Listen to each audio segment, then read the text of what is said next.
Hello, Wanderers, and welcome to UnderTown. At the beginning of this year, Zach and Caitlin took a hiatus, so we decided to invite some of our friends to game with us in D&D 5th edition. Since 2021 was extra hectic as we welcomed 2 new babies into the Wandering Gamer family, this game is going to take the place of our holiday special. UnderTown will run through the rest of the year, and Outlaws will be back on the first Monday of January. Thank you all for sticking with us, and we hope you enjoy UnderTown.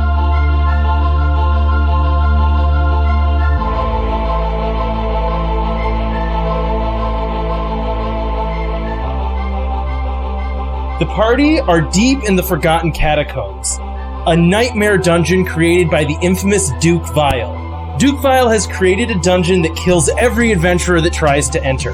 The surrounding lands are cursed and desolate, common folk go missing, and reports point to the Forgotten Catacombs. Our party has been underground for days, in the greenish, glowing murk. The farther the party delves, the more the walls glow green, and the faint smell of rot is all around. Waking and sleeping have become muddled as their sanity begins to wane. The party finds themselves in front of a massive reddish door. Alright, now we get to find out who our party is for this hiatus game from the Wandering Gamer Network, and we're going to start with our first guest, Ben. Ben, tell us who you're playing. I am playing a tiefling necromancer named Mort. Cool, you want to tell us anything else about Mort? Like perhaps 2 items that he carries with him at all times that are maybe relevant? Yes, Mort has 2 skeletons that follow him around and do his bidding. Does Mort have a ridiculous character voice that we should all expect, or is it going to sound like you? Darling, yes, of course Mort has a ridiculous character voice. Perfect, alright, great. What does Mort wear? Like, what's Mort's everyday adventuring clothes? Tight black pants and a leather vest. All right, great. Carl, our second guest. Carl, who are you playing? I'll be playing Rolf Soa, son of a shepherd. I'm a variant human ranger. My combat priority will be around a bow, and I do not like monstrosities, and I grew up in a forest region, and so my clothing kind of reflects that with studded leather armor and more woodland camo-based things. Gotcha. Cool. All right, Mandy, tell us all about your character. Hey guys, so I am playing Amma Condrissa. She'll go by Amma. She is a barbarian dwarf who was raised by bardic elves. So she thinks she's supposed to be a bard. What instrument do you currently have with you right now? Currently she carries a flute and a lute. Do you have, like, a weapon? Or are you really just like, no, I play the instruments? No, she still has a weapon. Okay. I decided to hang on to a great axe. And that's more protection than anything else. Right, yeah, because normally you'd rely on your spells your songs that don't do anything, your spells that don't work. Right. All right, Vinny. Now, is that axe relative to your body too, or? I mean, I'm a dwarf, so I assume dwarves have great axes that work for them. Vinny, it's all you. It's all me, huh? Okay. So Carl said his character hates monstrosities. My character's a monstrosity. I am playing a hobgoblin blood hunter named Gururs. But he goes by Greg because people find Gururs very unpronounceable. Tell us what Gururs looks like. I hadn't gotten that far in character creation. I just made this character yesterday. I'm going to assume he looks like Willem Dafoe's Green Goblin until you fill in something different. Sure. Yeah, I'll come up with those details. Great. Well, they can come out naturally as they become relevant to the story. There you go. All right, Devante, our last guest. Tell us about who you're playing. So I'm playing as Tonk, a Goliath from the Northern Mountains. Cleric, a Twilight cleric to be precise. Yeah, I also had a run-in with some monstrosities at an early age. So yeah, that's me. Is it a Twilight cleric? What does a Twilight cleric dress as? Like, what do their clothes look like? I just imagine I'm more goth-like, honestly. Just dark and brooding. Do you wear guy liner? Like, big, giant, Jinko jeans with chains on them? Yes, chains on him, tattoos, black eyeliner, Oh, the whole nine yards. oh, it's so good. With black fingernails. We gotta do all. Of Nice. course. Yep. Okay, this is a random aside. When I went to church, like I was going to like a Sunday school, and there was a goth kid that came to Sunday school, and I mean in like full goth regalia, but he was still, his grandparents made him go to Sunday school. It was the weirdest, most odd. We're all just like sitting in these like stuffy chairs, flipping through our Bibles, and yeah, one kid, giant pants, black hair, fingernails. Also having to like flip through, Anyways, that's the random aside from me. All right. All of you have been battling sanity and horrible creatures as you're delving in to the Forgotten Catacombs, which is this famous dungeon that has claimed the lives of every adventurer that's ever gone into it, but is also cursing the lands all around it. After days of exploring, you have found yourselves in front of a massive reddish door. What's everybody doing? I think Rolf's going to probably take a minute to kind of catch his breath since there's nothing pushing forward right away. So he's probably just going to kind of sit down and catch his breath against the wall. All right. As Tonk, I'll go over to him. Are you all right, buddy? Yeah, just we've been here for days and there's still no end. And it never ends. And dude, I just need a break. Man. Could you use some healing? I could stand for one of your lovely tunes. I have a great tune that would be wonderful for healing. Let me just give me a second. My name's Amma. That's my name. Amma pulls out her lute and she starts plucking at one string. She cannot sing.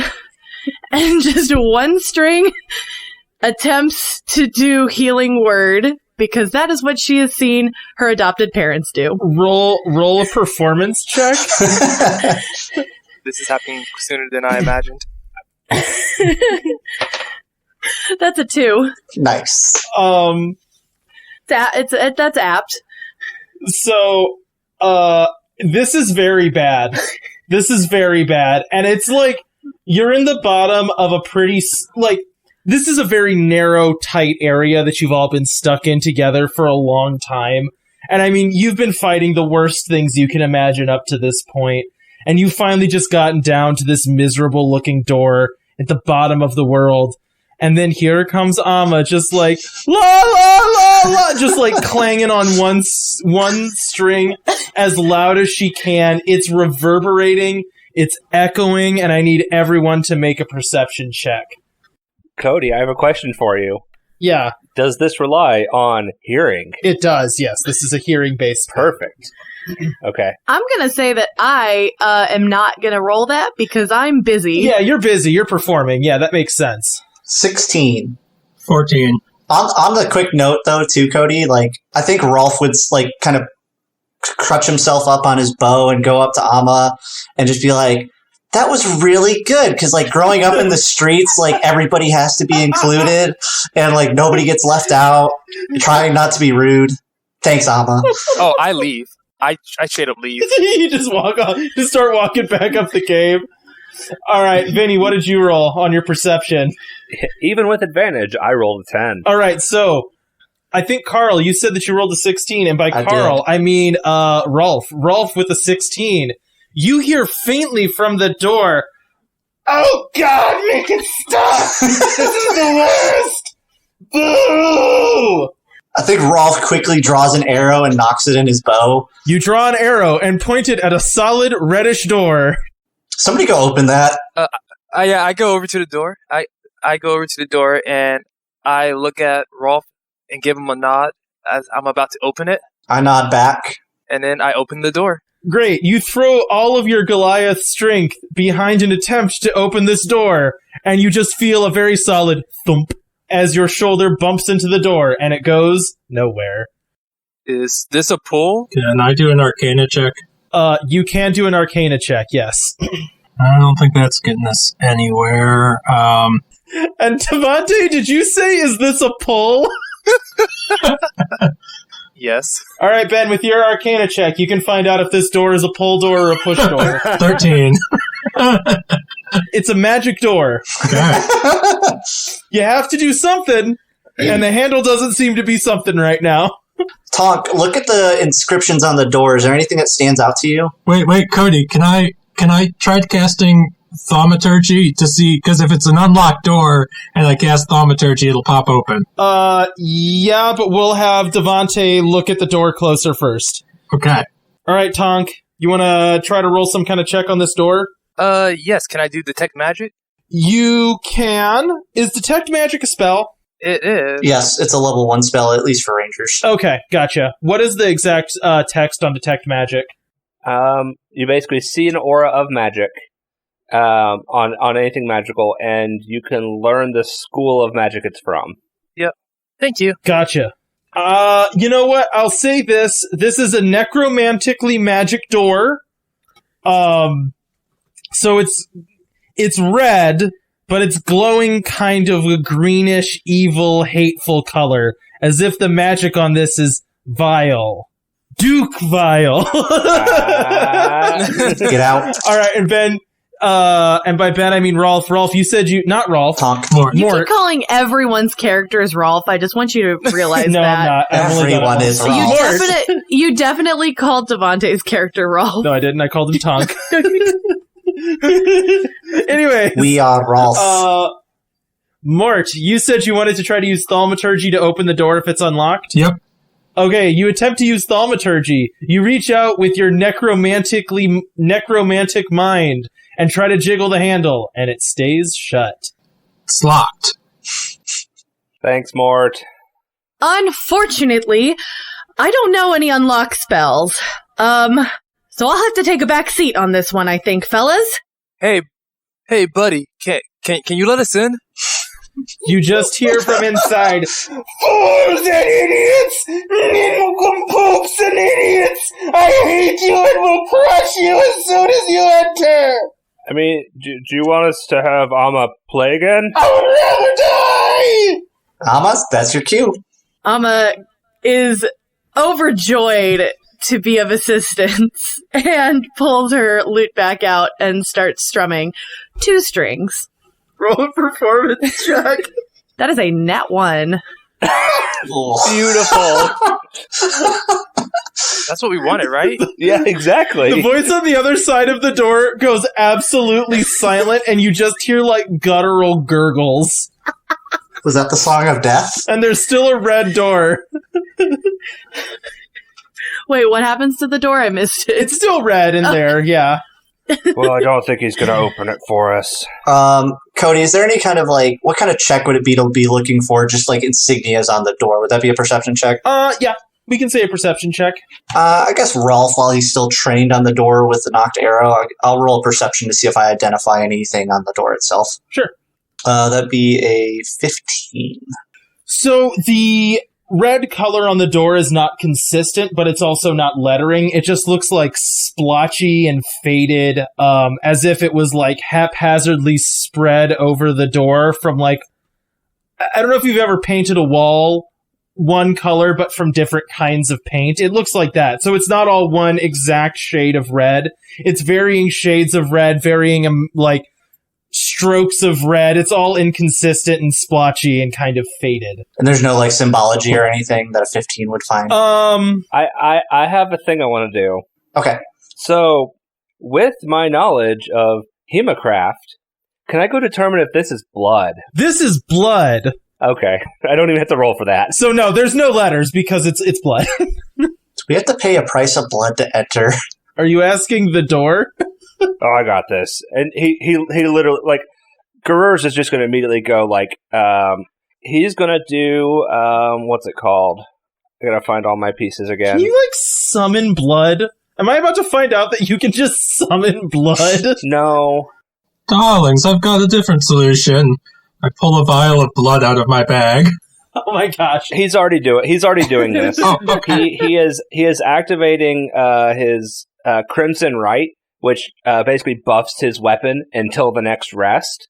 And to do that, I have to lose HP. Basically, the idea is like he cuts himself and like uses his blood as magic. Oh, cool. And in the process, he's going to like just take his hand and like smear it on the door. Cool. As soon as you do that, the door dissolves. You all see a large, fairly empty room, except for one figure standing in the dead center. It is a Spectral Night is the best way that I can describe it. It's a suit of armor that looks fairly pristine, but itself is emitting a glowing green light.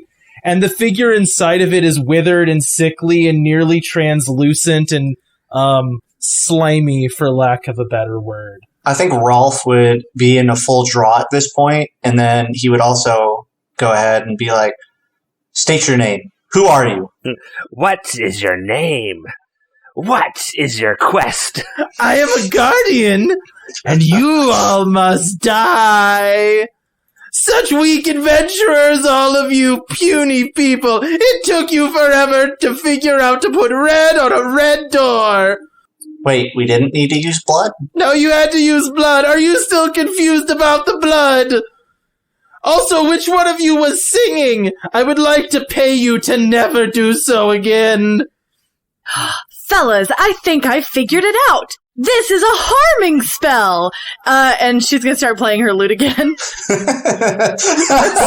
As soon as you start playing it doesn't even have ears. It's just like basically a slime-covered skull emitting green light, starts rolling and creaking, its eyes blazing with rage.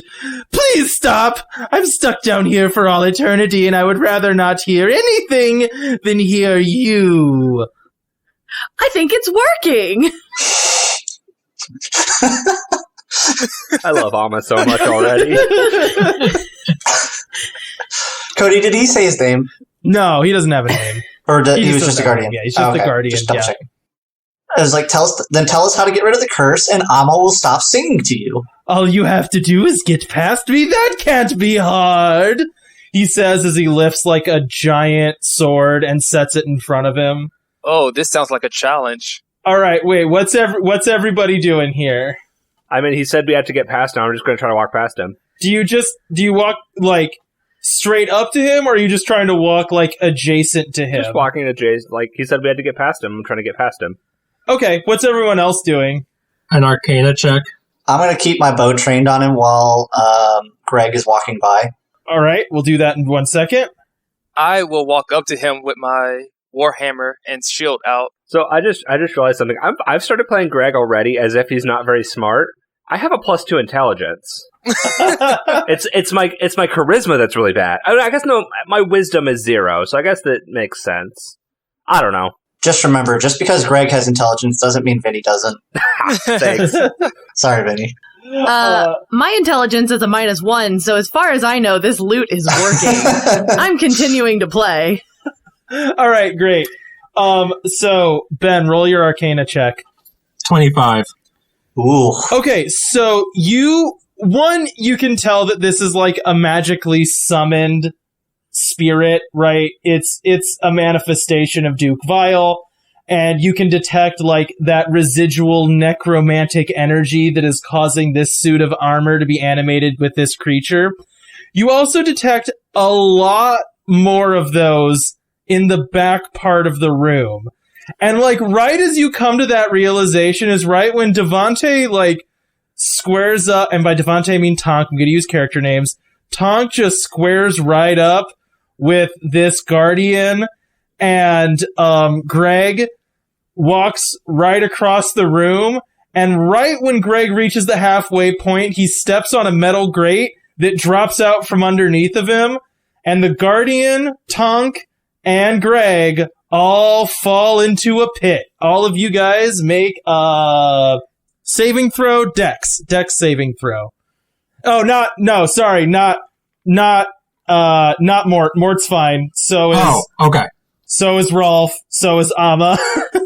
You just saw your friends fall. The two of us that fell. Okay. You said Dex save? Yep. I got 14. I got a 7. Awesome. You fall into a pit, and it's only about like a 6-foot drop. Let's say 7 feet because Tonk is tall. Yes, like And- Tom could just grab and pull himself up. Tonk is just like standing like chest high in the pit, like, oh, okay.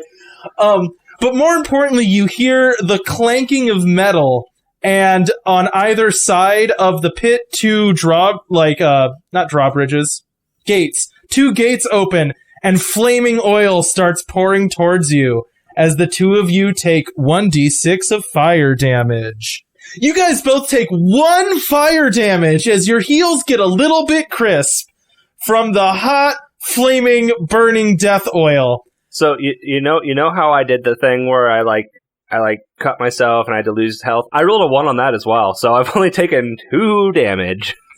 Oh, can you keep that updated in the status spreadsheet, by the way? Oh, yeah. You can do like slash. I like my clerics extra crispy. Anyways.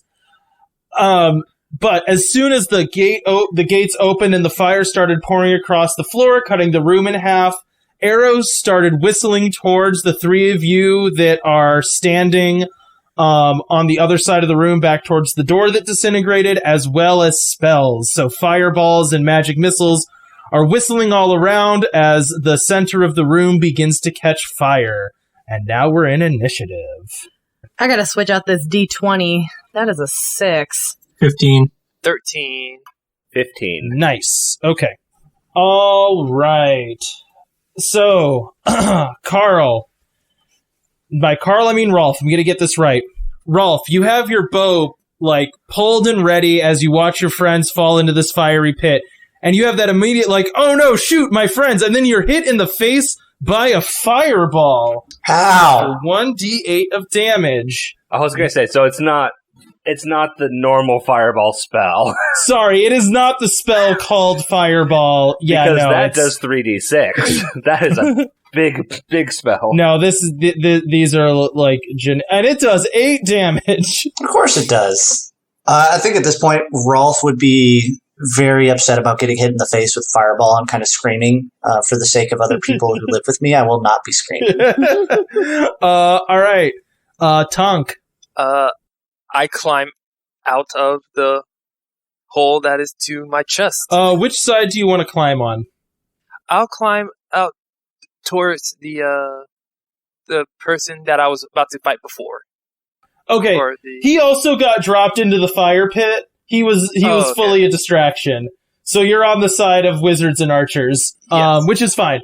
All right, so you clamber your way up, and the area around you is mostly dark. Can you make me a perception check? I have dark vision. Do you? Ooh. Yes. All right. Never mind. You see high above you 2 archers firing arrows down from like a balcony, let's say 10 feet up in the air, and then like hidden in recesses in the wall, but like way back in the shadows, you can see other like spectral figures wearing cloaks and hoods, kind of like crouched down and throwing fireballs and lightning and ice. How far away is Rolf from me? Rolf is on the other side of the room. You'd have to jump back across the fire. Okay. I run to him after seeing this. Okay. And can I keep going? Yeah. Yeah. And I give him the Eye of the Night as my action, and I can magically share my dark vision with someone. That's better than what I was going to do, because I was going to cast Dark Vision on myself. There you go. Carl. The room suddenly becomes visible. You can see across from you 2 skeletons up in a balcony roughly 10 feet high, as well as 3 wizardy-looking specters hucking fireballs, ice, and lightning at you guys. Are the wizards also up high? Is everything up high? No, the wizards are in like little alcoves on like the ground floor. Okay. All right. Now we're at Carl. Thanks, Tonk. I know as my character is allowed an extra attack, Cody, but I think one of the narrative things that I'd like to be able to do is draw 2 arrows at a time as an alternative to do 2 attacks. Sure, I like that. I love that. And in this situation, I think I would go ahead, I would kind of redraw the second arrow, and let loose the 2 arrows at the 2 skeletons shooting arrows. As an archer, I would take pride in taking out my opponent, fellow archer. Gotcha. Because now I can see, thanks to Tonk. I can see! I can fight! And with that is a 16 plus 9 for a 25. That hits. And then I roll a d8, and that would be 8 total, because I get plus 1. So 8 for each one, narratively. So that's a total of 16? Or are you doing 8 at both archers?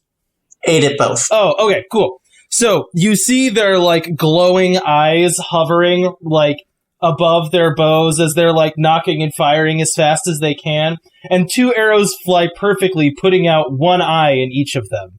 I breathe a sigh of relief, because that was actually a really good shot. Okay, and now we are at... I think, you know something? I went out of order. Yes, you did. Because I looked at someone's AC. I'm going to say that we're just going to stick with this turn order, and Devontae got an upgraded initiative. We're going to go with Mort. Mort, what you doing? So we've got 3 spellcasters and alcoves around the room. Mm-hmm. I am going to cast Firebolt at one of them. Love it. That's a 21. Was that a 21 to hit? Yeah, 21 to hit. Yeah, that hits. Yeah, that hits. Okay, 2d10. So 14 damage. Okay, and do you want to shoot that at a fiery wizard, a icy wizard, or a lightningy wizard? The Icy Wizard. Perfect. And how much damage did you say you did? 14. All right. So when you launch that fireball, it's like right as the Icy Wizard is charging up like a big like shaft of ice to be thrown at you. And it hits him, the ice melts, and he lights on fire like the like rags of dried and old clothing burst into flame as he's like screaming and flailing his arms around. All right. And we are around to 15.1, which is Greg. So Greg is upset at having been dropped into a pit. He's going to climb out first. Do I need to make a check for that? I'm going to say no. And he is going to use his bonus action to transform into his hybrid form. All right. It's not quite like it's similar to, but not quite the same as Druid's Wild Shape. It's he still maintains the same AC, like he keeps all of his same stats and his same hit pool or HP pool, and he can still like speak and use armor and use equipment and stuff. Like it's basically he just gets some extra abilities is the idea behind it. Okay. And his hybrid shape is a form of a panther. Cool. So a panther leaps out of the fire. Where's that panther going? That panther is going towards. Just so you know, there's a fire wizard, a wizard on fire, and a wizard shooting lightning bolts. I think he's going to go towards Fire Wizard because he got hit with fire and he's upset at the fire. Gotcha. All right. Roll me some attack. Yep, and I know this sounds goofy, but he's going to swing his Warhammer because I can still use my weapons in this. Is it in your teeth like the dog from Dark Souls? No, so it's the way the book describes it. It's a transformation hybrid, so it's more werewolf. Oh, okay, gotcha. Yeah.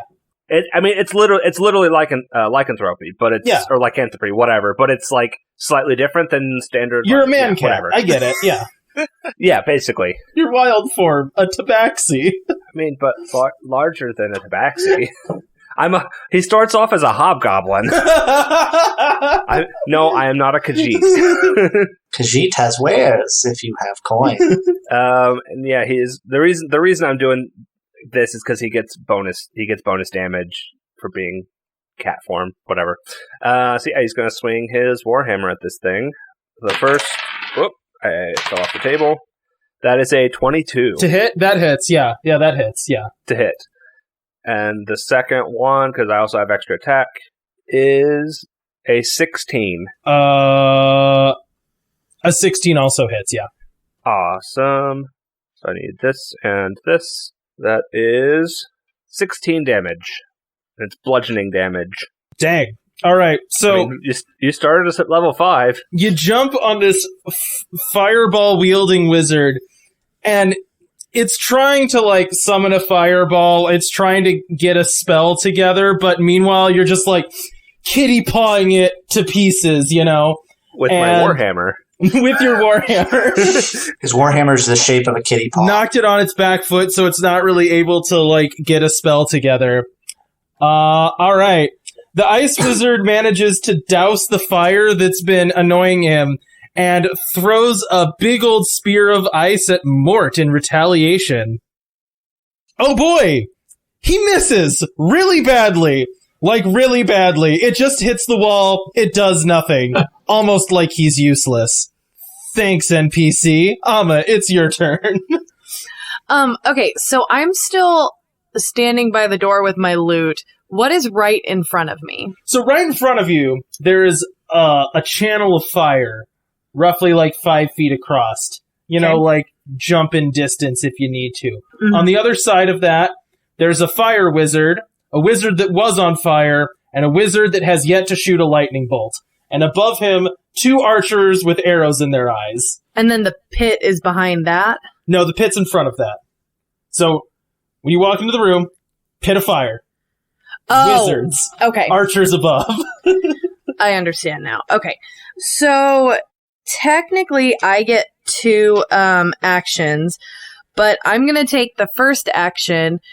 Amma's, like, been just strumming her lute and has been, like, getting progressively more anxious and just, like,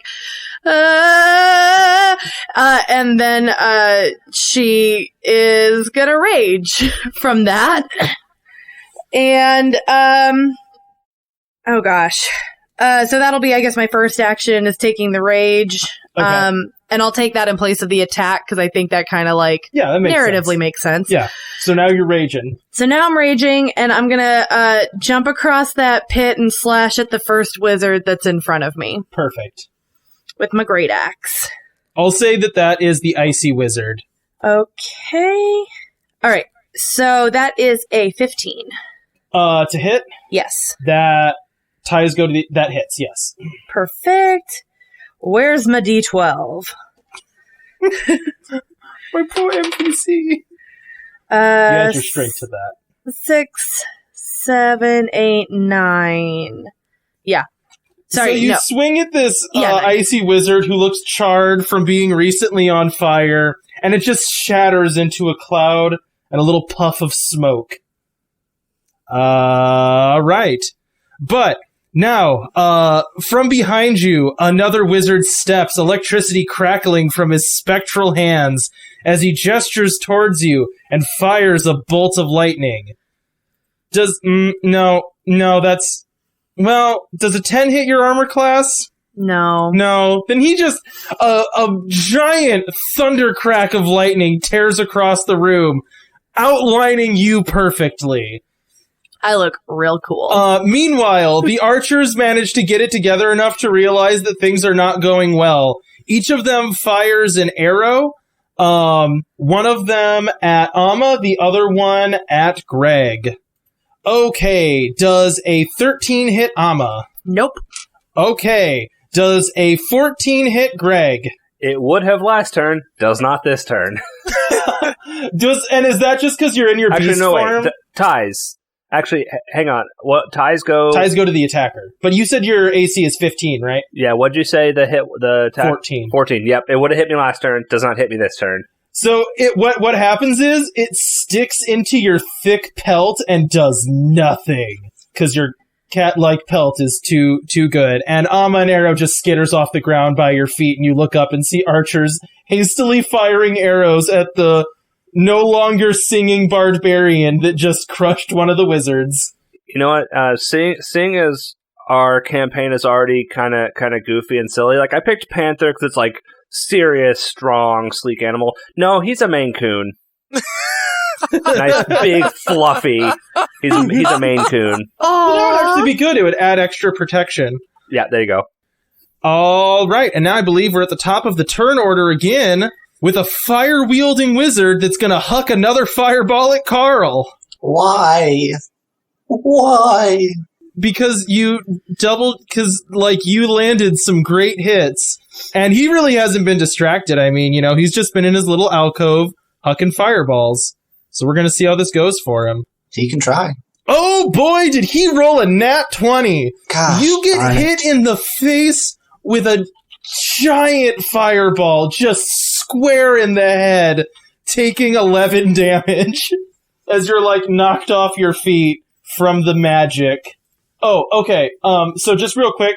So Carl sent me a question, and I just want to say it. When you're making a physical type of attack, you add proficiency and the necessary stat modifier. So for ranged weapons, that's Dex. For melee weapons, that's Strength. That's to your hit. So proficiency and Strength, or proficiency and Dex plus D20 is your to hit. Your damage is whatever dice is associated with the weapon plus either your Strength or Dexterity, depending on if it's ranged or melee. Anyways. Yeah. And then one addendum to that. If it's a finesse weapon, like some weapons are labeled as finesse, like a rapier, then you can choose to use your Strength or Dex, whichever one's better. Then it can be either. And we are around to Rolf. No, we're around to Tonk, because I got it wrong, and now we're sticking with it. Tonk. Ouch, that's got to hurt. Tell me about it, man. My freaking face. But you'll live. I jump up to the to the little place where the archers are up top. I think I could reach that with a little jump and climb. I'm gonna say make me an athletics check, because failing this would be funny. Okay, I'm good at that. Okay, and that is a 19.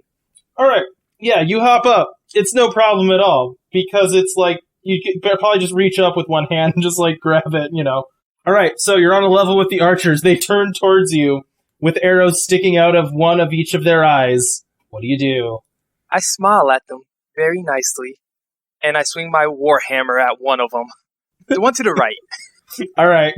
You said it was proficiency? Proficiency and your strength modifier and to strength hit. modifier. Yep. So that would be 15. To hit, that ties go to the attacker, so that's a hit, yeah. And then with a warhammer, that's probably is it a D12? Probably? It's a D10. Okay, then, yeah, D10 plus your strength modifier. 8. All right. So one of them is knocking an arrow to attempt to fire at you as quickly as possible. His bow is knocked asunder as you club into him with your warhammer. He's still standing, but he looks very bad. All right, Rolf, your friend is up there fighting archers. Then retroactively from my turn, add +5 to each archer because I didn't add my dex. Okay. In that case, Tonk, that one archer you hit, the arrow seems worse now than it did before. Almost like we forgot a rule. When you swung at him with the warhammer, it exploded to pieces. They're delayed arrows. The other archer behind it looks very scared. Does Rolf have a 20 dex? Yep. Nice. Thanks, Variant Human. Yeah, that is very good for a ranger. You're giving me this look, Cody. The Variant Human, I get that broader shouldered look so I can get that extra bow pull. No, I couldn't figure out what 5 + 8 is. That's what that look was. Math is hard. I was trying to figure out what 5 + 8 was on the fly, and I can't do that. All right, Rolf. So with Tonk taking out that one archer, and the other archer isn't bothering me, I'm going to deal with this fire wizard, because now he's hit me twice in the face, and now I'm mad. Yeah, you're going to try. But, you got no eyebrows, face is all red. It's a bad Just don't fail too hard. I'm standing kind of next to him. How does a 16 to hit +9 for a 25 sound? +9, jeez. That will hit. Yeah, that will hit. Yes. Oh, what? Wait. At times, yes, that will hit. I feel like my fire wizard's gonna die. So that's gonna be 8 plus, because I have the bonus of Colossus Slayer. Once per turn, I am able to make a creature take an additional 1d8 if it's below its hit point maximum. So 8 plus. The fire wizard is below its hit point maximum, yeah. 5 for another 13. So how much total is that, all in all? How much damage did you do? Well, That's 13 on the Fire Wizard. Oh, okay, cool. The Fire Wizard explodes. He is cut in half with arrows, a la Princess Mononoke. And then I will use my extra attack try to take out the other archer. Oh, okay, yep. And that'll be a 17. To hit, that hits. That'll be 7. 7 damage. So, the next arrow flies into the other eye socket of the remaining archer. It stumbles around trying to draw an arrow, but you can see, like, green spectral light leaking out from it as it collapses to, like, a soup on the ground and seems to be absorbed into the floor. That's 2 for Rolf. All right, we're around to Mort. Mort, there's an Icy Wizard left. Wait, there's no Lightning Wizard? There's a Lightning Wizard and an Icy Wizard left. I am going to cast Firebolt at the Lightning Wizard. Okay, do you want to use the skeletons that you have with you as well? I'm still standing on the other side of the room. You can, like... I haven't forgotten about them. I'm just, like, on the other side, and I keep them around me for protection. Oh, okay, gotcha. I'm a squishy wizard. So if anyone ever comes up and tries to fight you, that's what those guys are for. They're more like shields. Yeah. I haven't forgotten about them. All right, roll me that firebolt. 25. To hit, it hits. To hit. Yeah. Okay. And do I add anything to spell attacks other than... I believe you would add your intelligence modifier, but we'll check that on the break. Okay. 10 damage, 15 if we add the intelligence modifier. Okay, we'll say 15 damage. Fireball crashes into the wizard who has been hucking crackling lightning bolts at Amma. He also bursts into flame. He's, like, shrieking and flailing as he tries to pad out his, like, desiccated clothes. The Ice Wizard sees you attacking his friend and is going to hurtle yet another spike of ice at you. Mort? Doesn't Greg go? Let me check. Yep, Greg does go. Because I got the initiative wrong. Greg, what you do? So the Fire Wizard in front of me is dead, right? Yep. Oh, yeah. And so what's left in the room? There is an Ice Wizard that is still, like, crouched in an alcove, and then they're now, like, circling around, the main part of the room is a wizard trying to, like, throw lightning bolts at Amma, who has just killed the other one. Okay, then I will work on this Ice Wizard, because he's the closest to me, right? Yeah. Yep, I will go over to the Ice Wizard, and let's see.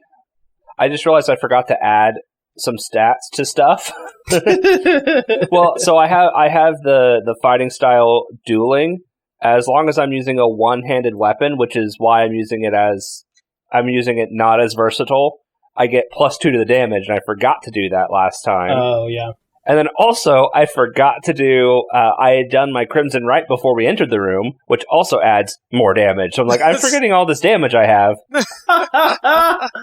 So I'm just trying to get all this stuff together. It's a lot of different pieces to remember to put together. I understand. Yep, so I am going to swing my Warhammer at this Ice Wizard. All right. My dice keep falling off the table. Ooh, that's not good. The first one is a 10. That does not hit.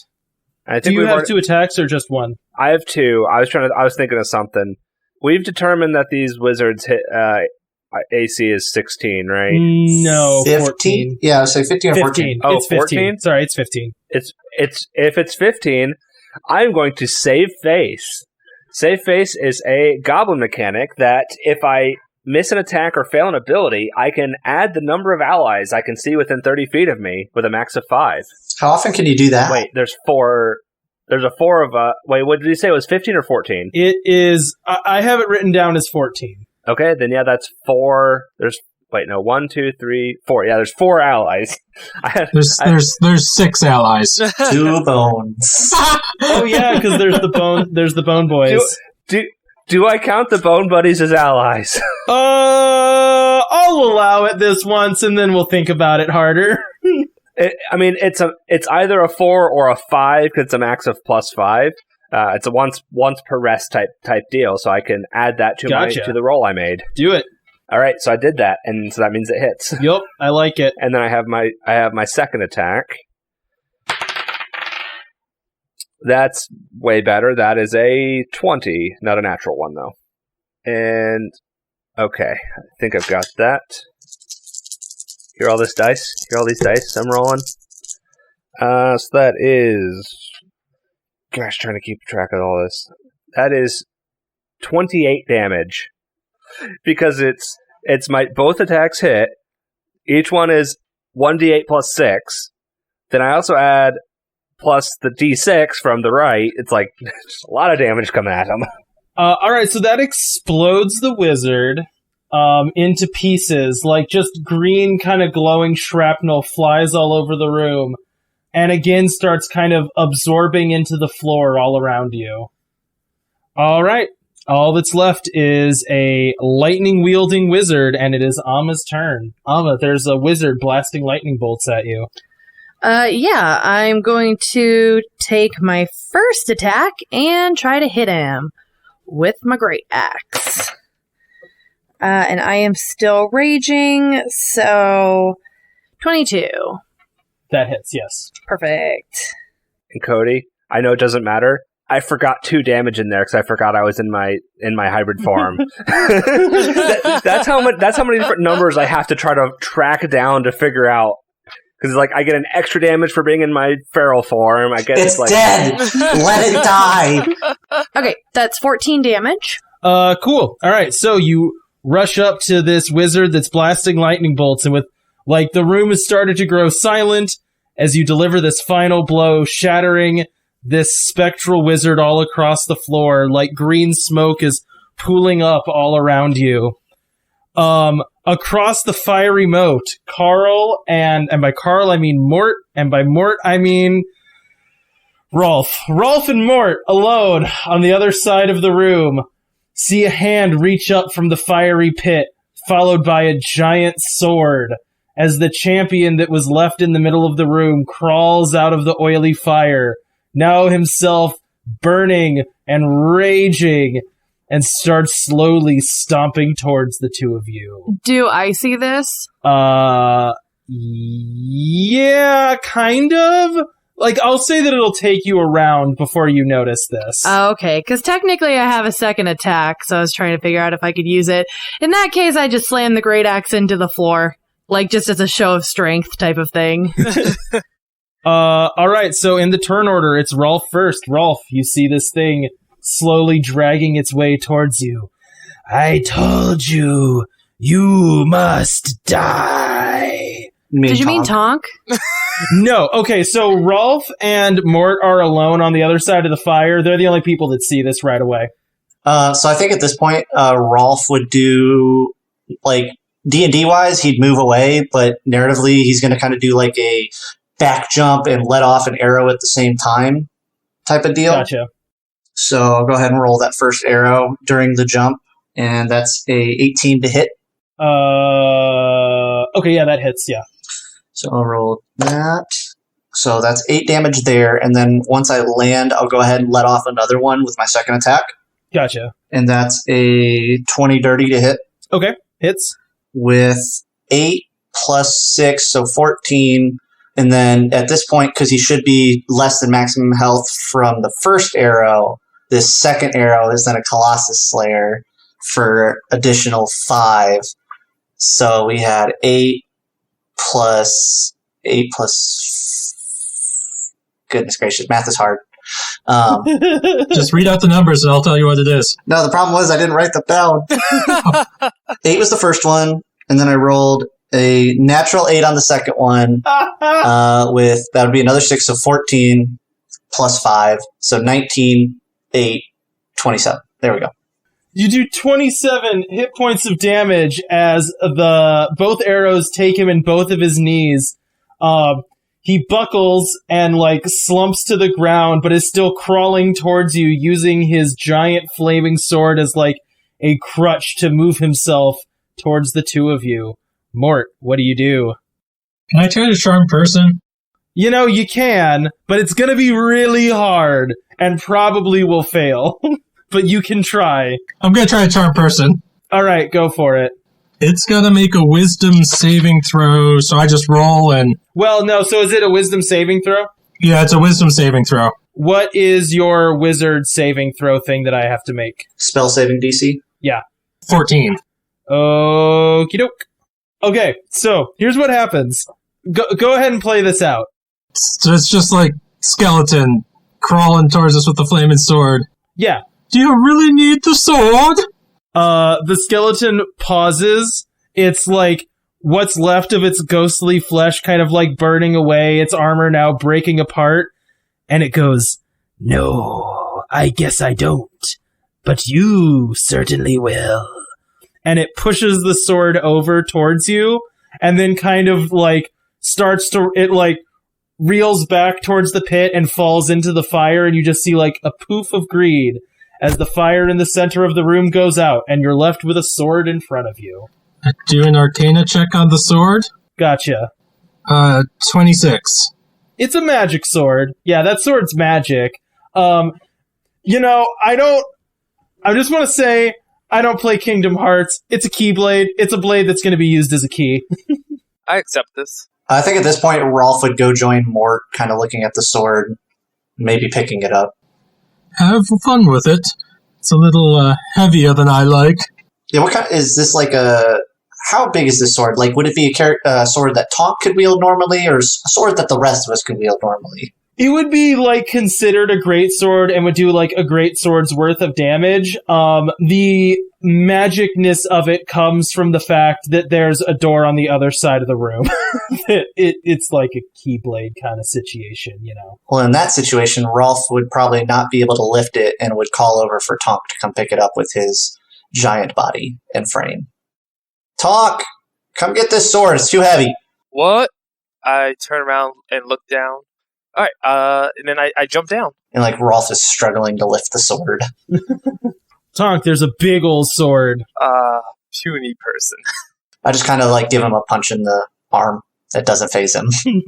I attempt to pick up the sword. Yeah, you're able to lift it. I throw it over one shoulder, and I look at Rolf, and I cast some healing words on him to try to help him because he's looking a little beat up. Yeah, my eyebrows are a little singed. Something happened to your eyebrows, little one. Your face is all messed up. Yeah, I'm gonna need to go, like, drown my face in some water after this.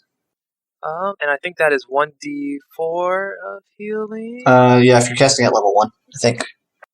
Yeah, you don't deserve much more than that. Ouch. So that should be 6. That Nice. is not my spell attack bonus, right? That is not what I'm using. It would be... What do you use to cast your spells? Should be charisma, Yes. I think. No, yes, cleric. Yeah, is charisma. Wisdom. No, clerics I think are... Wisdom? Wisdom. casters? Yeah. What's then your 6. wisdom So, modifier? yeah, it is 6. Okay, 6. Final answer. Nice. Do my eyebrows grow back in at this point, or no? No, you just full Lex Luthor. My hair. My beautiful hair. Just to confirm, all these enemies were spectral and disappeared when we... They, Finished, turned okay. to like a green mist and were absorbed into the ground.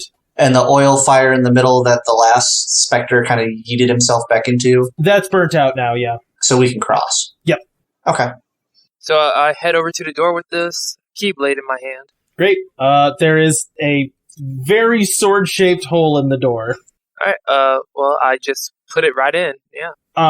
When you, like, stab the sword in, the door mechanically just kind of, like, unmakes itself in front of you, so bits of it swing out like clockwork as an opening appears in front of you, just leading into a long hallway. Well, are you guys ready to go? Lead on. Is everyone all healed up? I think I'll be alright. Are you sure? I could try again.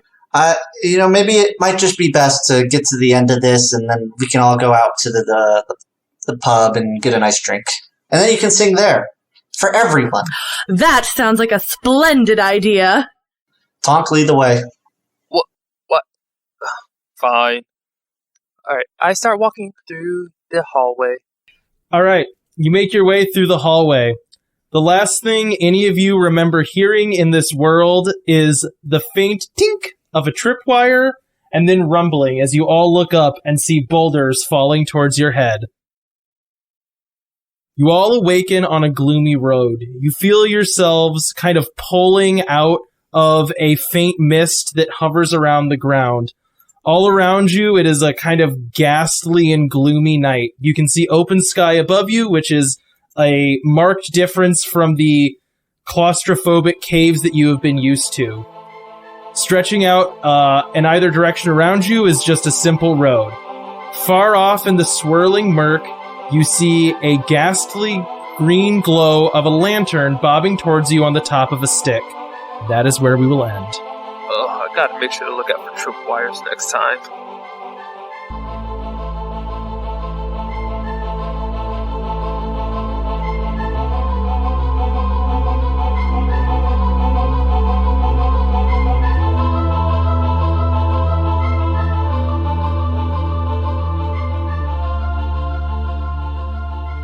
Thanks for listening to this episode of UnderTown. The music for this show was Action Epic by Komiku and can be found at loyaltyfreakmusic.com. If you like this show, you can check out more at our website or on Podbean and interact with us on Twitter, Instagram, and Facebook. You can also find us streaming on Tuesday nights at wandering_gamers on Twitch. Until next time, be careful wandering the UnderTown.